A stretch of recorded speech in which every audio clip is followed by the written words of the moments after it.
안녕하십니까, 레필입니다. 9월 6일 두산중공업 보도록 하겠습니다.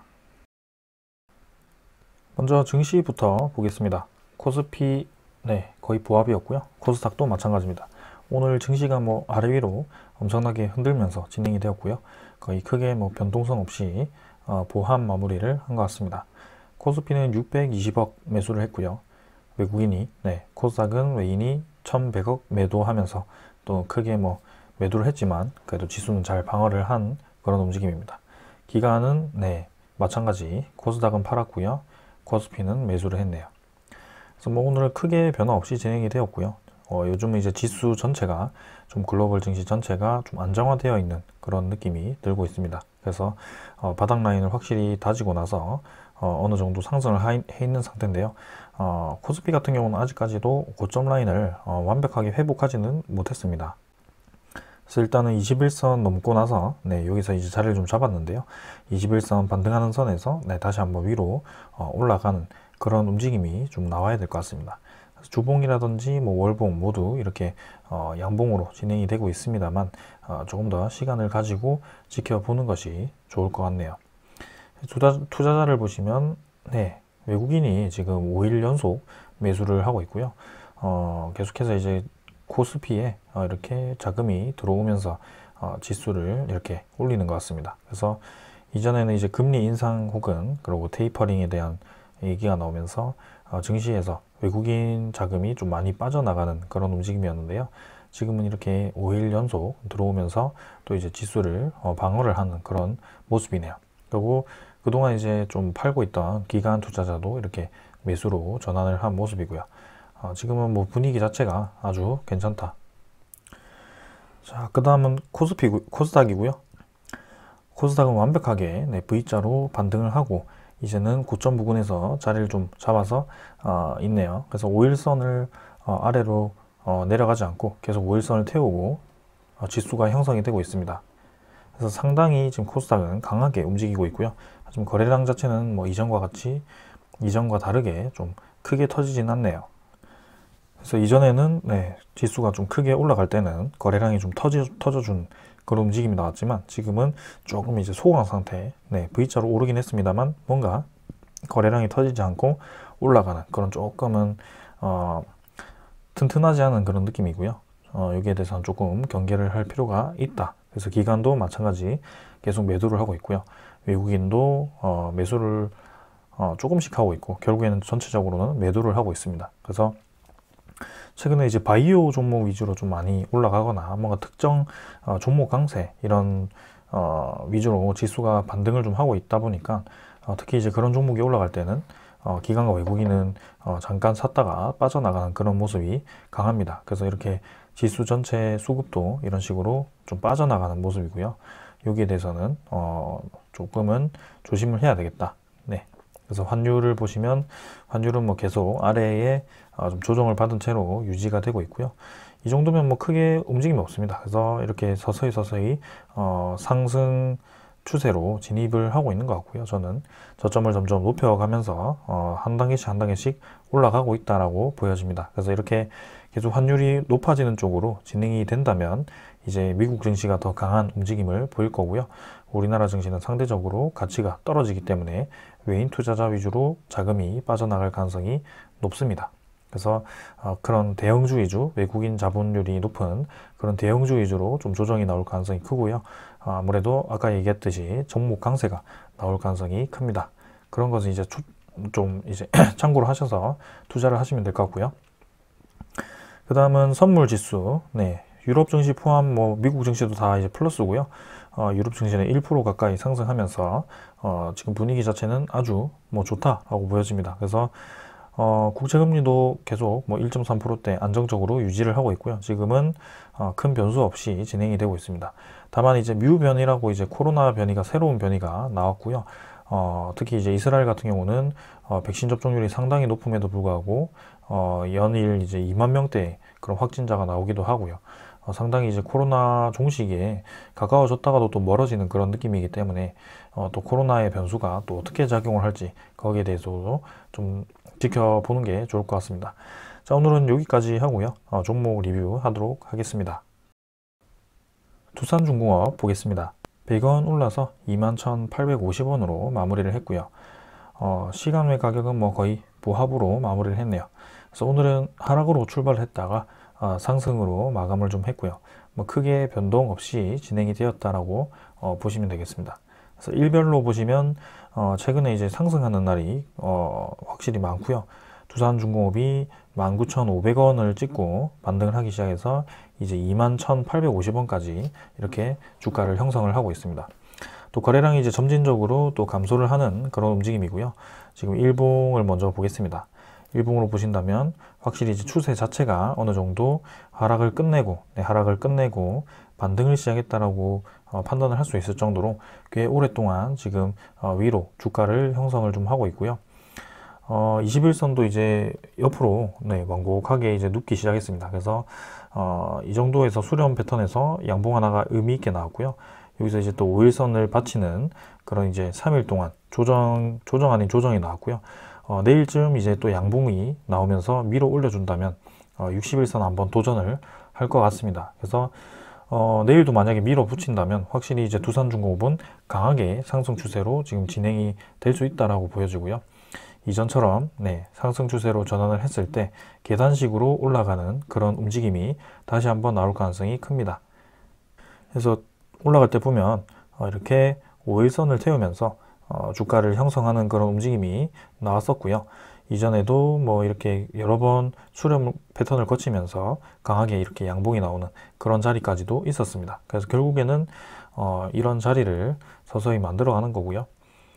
천천히 그냥 대응을 하시면 두산중공업은 수익을 날 수밖에 없는 그런 자리라고 저는 생각을 합니다. 그래서 21선도 지금 뭐 눌림목을 줬다면 확실한 이제 매수를 할 수 있었을 텐데 지금 눌림목 주지 않고 또 내일 만약에 양봉이 나와준다면 이제는 그냥 완전히 상승 추세로 갈 수도 있겠다라는 생각이 듭니다.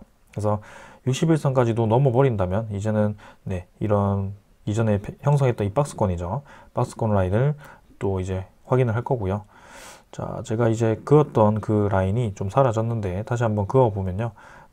23,000원 정도죠. 23,200원 정도를 이렇게 다시 한번 긋겠습니다. 그래서 지금 61선과 비슷한 라인에 형성이 되고 있는 게 주요 저항선이 될 것 같고요. 그 다음에 그 라인을 넘었을 때는 이제 27,000원 정도죠. 27,000원 정도의 라인을 넘어야 될 겁니다. 그래서 이 두 개 라인을 넘었을 때는 두산중공업은 이제 전고점까지 뚫어버리는 그런 움직임이 나올 가능성이 아주 크게 될 겁니다. 자, 그래서 이렇게 쉽사리 올라갈 것인지 아니면 조금 조정을 줘서 여기서 뭐 왔다 갔다 하다가 좀 더 이제 시간을 끌다가 올라갈 것인지 뭐 그거는 이제 제가 이제 100% 장담을 할 수는 없습니다. 근데 이런 추세의 흐름을 읽으면서 천천히 대응을 하고자 하고요. 결국에는 두산중공업은 저는 월봉 입장에서 대응을 하고자 하기 때문에 사실은 제가 원하는 이 조정기가 조금은 짧습니다. 아직까지도. 그래서 조금 더 나와야 될 필요도 있고요. 여기서는 이제 이 조정기 안에서도 조정기 내에서도 저점 고점 대비해서 꽤나 이제 30%까지도 수익을 낼 수 있는 그런 구조가 나오기 때문에 충분히 지금도 그런 두산중공업의 매매 입장에서는 단기 중기 매매에서는 충분히 수익을 얻을 수 있는 그런 자리라고 생각을 합니다. 그래서 일단 천천히 한번 보시고요. 그 다음에 투자자를 한번 보겠습니다. 오늘도 이제 외국인이 좀 매도를 좀 했네요. 그 다음에 기관도 매도를 좀 했고요. 그래서 오늘은 양매도가 나오면서 뭐 주가를 좀 눌린 것 같은데 그래도 플러스로 마감을 했고요. 특히 이제 연기금은 또 매수를 했습니다. 그래서 71,000주 매수를 하면서 최근에 이 매수세를 계속 이어가는 모습이고요. 8월 26일, 8월 30일 제외하고는 계속 이제 매수를 해 나가는 모습입니다. 사모펀드도 이렇게 매수를 해주고요. 투신도 좀 매수를 해주고요. 결국에는 이제 기간이 이렇게 수급이 좀 붙어주니까 확실히 두산중공업이 내리지 않고 계속 강하게 올라가는 그런 모습입니다.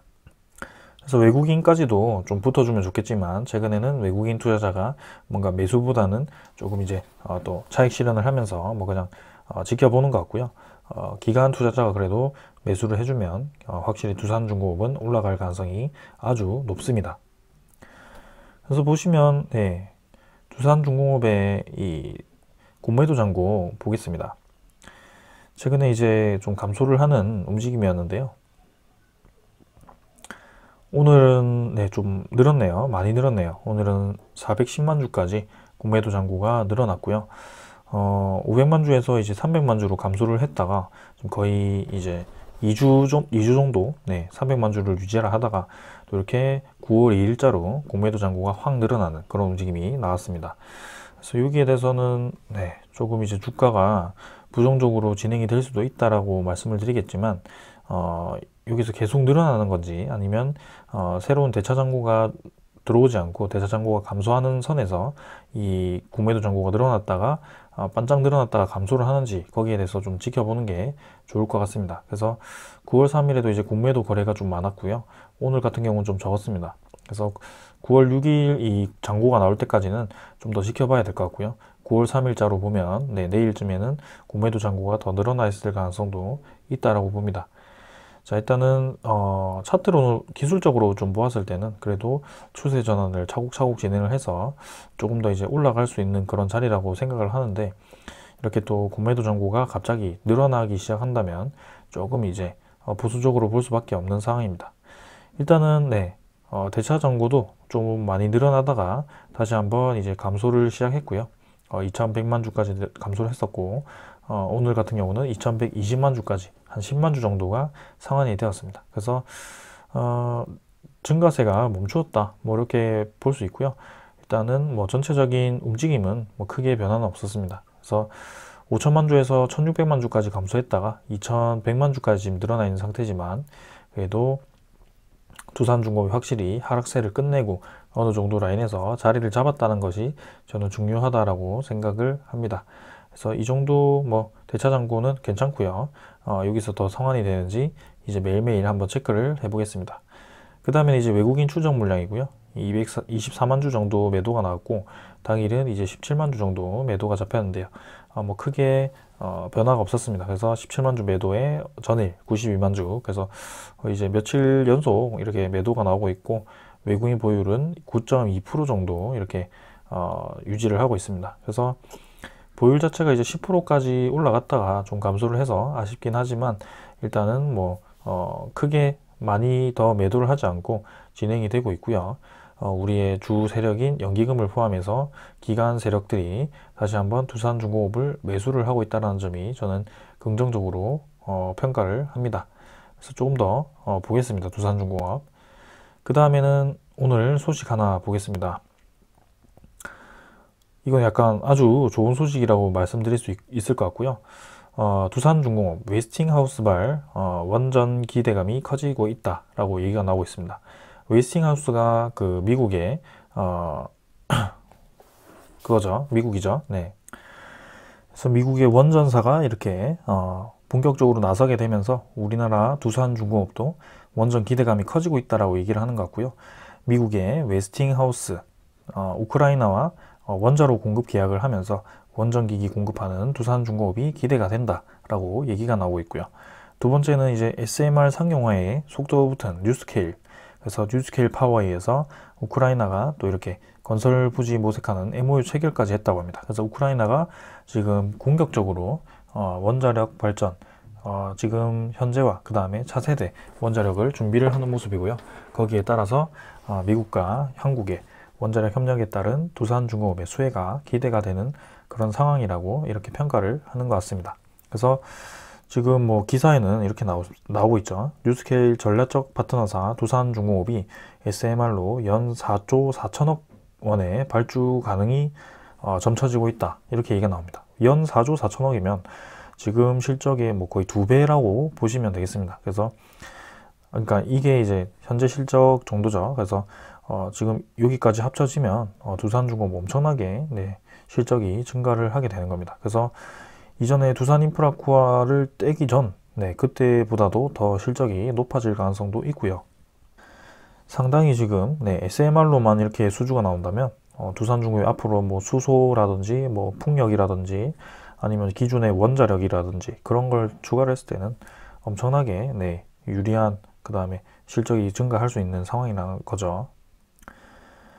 그래서 미국의 웨스팅하우스와 뉴스케일 파워가 우크라이나와 잇따라 원전과 관련된 계약을 체결했다, 했다라고 밝혔으며, 여기에 대해서 이제 모두 양사 모두의 파트너사로 참여 중인 두산중공업 입장에선 여간 큰 호재가 아닐 수 없다, 이렇게 평가를 하고 있습니다. 그래서 아주 두산중공업이 지금 기대가 크다. 그래서 주가가 이렇게 좀 강하게 다시 한번 반등을 하기 시작한 거 아닌가라는 생각이고요. 사실은 이런 원자력에 대한 기대감이 올해도 많이 반영이 되었었죠. 그래서 이번에 3만원까지 상승을 했을 때도 원자력에 대한 기대감이었고요. 지금 계속해서 새로운 원자력 소식이 나오면서 지금 두산중공업이 계속 그런 기대감이 가중이 되고 있습니다. 그래서 제가 이거를 뭐 간단하게 좀 얘기를 드리자면, 우크라이나는 이제 2035년까지 700만 킬로와트 규모의 신규 원전 건설을 계획하고 있다라고 합니다. 그러니까 700만 킬로와트면 엄청나게 많은 거죠, 지금. 계산을 좀 해보면 우리나라가 이제 제일 크게 짓는 게 1200 메가와트급으로 제가 알고 있습니다. 1400이었나요? 1400 정도였던 것 같은데, 여기서 메가와트라는 것이 이제 000 3개가 붙어서 킬로와트가 됩니다. 그래서 이걸 계산하게 되면 1, 10, 100, 1000만, 10만, 100만, 140만 킬로와트가 되고요. 여기서 이제 700만이라는 것은 5개죠. 이 1400 메가와트급 지금 아주 큰 대형 원전을 5개를 짓겠다라는 것입니다. 그래서 지금 뭐 사우디, 우크라이나, 뭐 이라크 얘기도 있었고요. 그 다음에 체코, 뭐 또 어디였죠? 영국도 있었고, 지금 여러 가지 국가들이 아주 원자력을 공격적으로 투자를 하고 있는 그런 상황입니다. 거기에 이어서 뉴스케일 파워도 SMR 상용화를 속도를 내고 있고요. 지금 뭐 설계 인증을 이제 세계 최초로 받았고, 이제 뭐 올해 말부터 아니면 내년부터 이렇게 7개에 대한 그 77메가와트였나요? 거기서 이제 SMR을 짓는다고 했습니다. 그래서 지금 계속해서 좋은 소식밖에 없고요. 두산중공업은 앞으로도 성장할 수밖에 없는 그런 상황에 놓여 있다. 그래서 이런 자세한 기술이라든지 자세한 내용은 제가 또 따로 뭐 정리를 해서 한번 여러분들께 얘기를 드리고요. 오늘 이렇게 매일매일 정리를 하는, 간단하게 리뷰를 하는 시간은 좀 넘어가도록 하겠습니다. 그래서 지금은 두산중공업 아주 좋은 뭐 그런 소식 전해드리고 있고요.